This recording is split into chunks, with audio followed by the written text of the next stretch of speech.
Pre-2007, when I used to be part of the cricket system, I noticed that it was not really a very difficult exercise to get into the national team. And so one of the things that the Cricket Association did was to try and develop the numbers so that getting a place in a national team became more difficult. And with that, people worked harder. Second is, I felt that a national team player was not treated in a special manner. So we changed the mindset to say, you're a national player, we'll treat you well, but you be accountable as well. So it was a quid pro quo system. We got some sponsors, compensated players for their time on a reasonable basis. People were made to understand that a place in a national team came with commitment. We developed long-term plans. We made sure that there was a supply chain from the under 13 level. Our aim was to get 40 boys playing elite cricket in the under 15, under 13 levels, and to ensure that at least 50% made it to the under 19 and knock on the doors of the national team in the 5-6 years subsequently. I came here in 2003 as a 17-and-a-half-year-old. The idea was to develop cricket in Singapore and to play for the country. It was an amazing journey, a lot of things we learned. We started on the rank of 58th and now we are 20th, so it speaks volumes. A lot of new insights which we had not seen back in India. Like India, we play cricket every day, and here it was a weekend sport. And that I can proudly say that we have changed, and it has become a professional sport with what it was way in 2003. We've had some very memorable moments in cricket. In 2008, 27th of May 2008, I remember very vividly, I was the manager of the Singapore team, and we beat Afghanistan in an ICC Division 6 World Cup match. Now, what is significant about that is that Afghanistan needed to win that match. So they played their cricket like their lives depended on it. And in that kind of atmosphere, we beat them. We scored 145, got them out for 76, and scored a famous 69-run win in a fair, intense match of cricket. I think the biggest memorable win for me is playing first ever WCL and win against Afghanistan. That was the biggest victory for me actually, and I remember in that game our local two boys bowled really good spell, Christopher Janik and Anish Param. That spell changed the entire game and we won that match. We then went on to beat Canada, another team that has played in the World Cup. We beat Nepal. We have beaten Scotland, who are 10 ranks higher than us now. We have beaten Zimbabwe in a friendly match. We have also beaten Kenya in a friendly match. Don't forget, we also beat USA twice. We beat Bermuda, a World Cup playing team. So, all in all, the results on the pitch show us that we are able to stand shoulder to shoulder with some of the best teams in the world. In 2007, I first captained Division 6 WCL. We won all the games. We had Trevor Chappell as a coach, and with his experience, with his simplicity of plans, it was quite good. And then all the way till 2019, we had many different coaches like Mawan Atapattu, we had Mansoor Rana, we had Mohammad Salahuddin from Bangladesh. So these experiences were good, and to be an associate nations captain, it's not an easy job, because you have to basically mentor the team, you have to select the team, you have to motivate players. Developing the under 19s and the junior national players was a challenge, but people or the players were very passionate here, which helped. The first batch which I had taken was the under 15 team, which Reza Ghaznavi was captain, and I remember that was the first tournament we won in Nepal as a unit, and that was the biggest gain for Singapore, and that's where the momentum started. Singapore started believing they can be good at a higher stage. Yeah, I still remember that time I was in secondary 3, And it was a good time for Singapore cricket and myself personally. We were the first youth team to win an ACC tournament. Our first game was against the United Arab Emirates, and we didn't win that game. It was the first time that we were playing countries other than the teams in the region, like Hong Kong or Malaysia. It was first time we were playing with people from UAE, and I remember even playing against Afghanistan.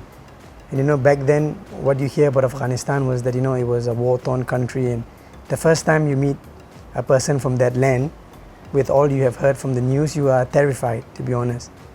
But so when we played against teams like that, what mattered, I think, to us as young boys at that point in time was to compete and to give all that we could give. And I think in doing that, we managed to win the cup. So Reza Ghaznavi, Janak Prakash, who is currently selected for the Everest Premier League to represent in Nepal. There's Rohan Rangarajan, who is currently the star batsman, opening batsman for Singapore. So many more youngsters which came along the way, and then there are many more in pipeline which are knocking the doors of national team. Chetan was with us since I was a very young boy. I think when I started playing cricket for Singapore at 13, Chetan was my coach. And I started playing predominantly as a leg spinner, and Chetan was a very aggressive batsman. And so we all tried to emulate him and thinking, let's try and score as fast as we can, let's try and dominate the bowling. And it was that kind of mentality, that aggressive mindset that he inculcated in the boys. And so it wasn't all about just surviving, it was about competing.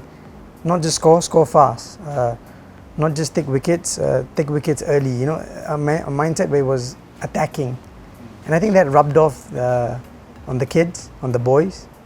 We had cricket played by a handful of clubs. That has moved, and we've got hundreds of teams now. That by itself gave us the opportunity of intensifying the talent that is required for a national team.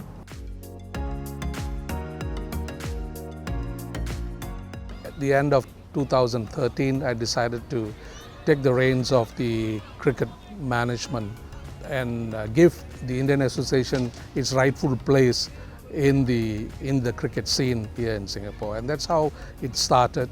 We went about restructuring the teams, we rebranded it, and we went around scouting for quality players who are already in the league, and we said, look, come and play for IA. I said, okay, we'll have key players contracted to the club, contracted for a fee, so that it'll make it worthwhile for them to be involved in the game, right?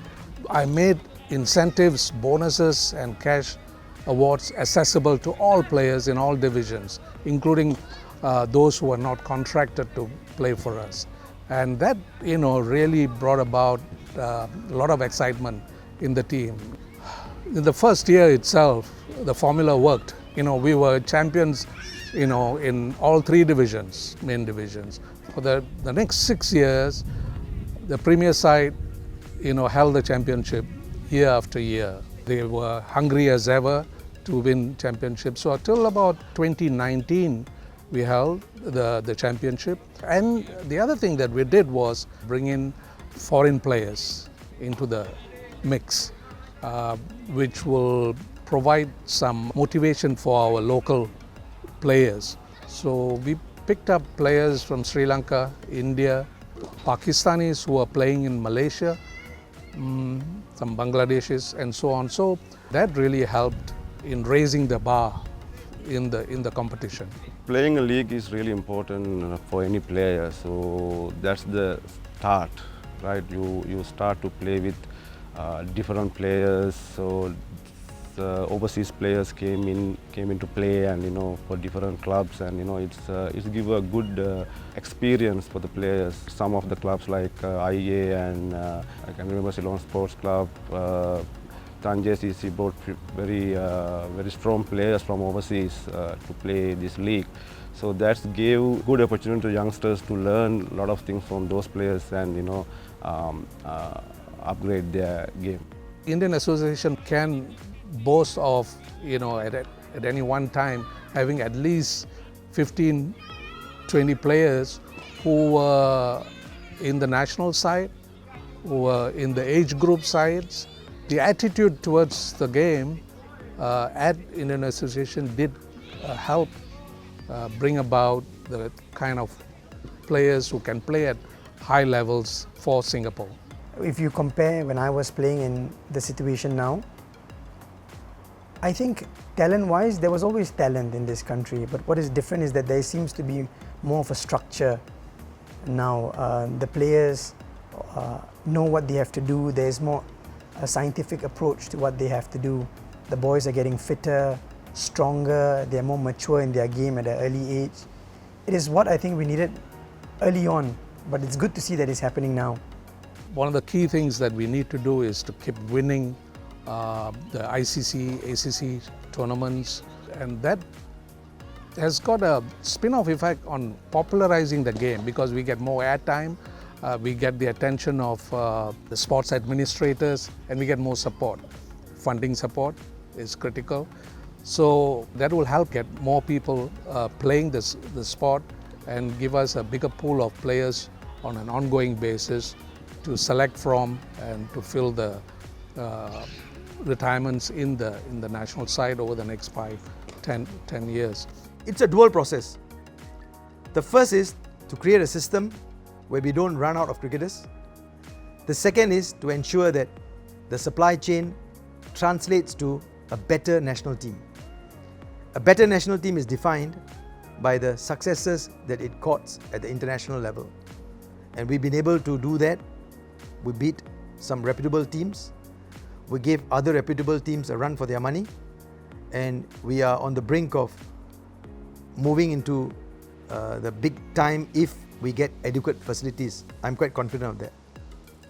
Insofar as the schools are concerned, there is a limited number of schools that plays, but we have spread the game on a zonal basis, making sure that there are different boys from across the entire island who can come together, if not in a school team, at least in a combined zone team.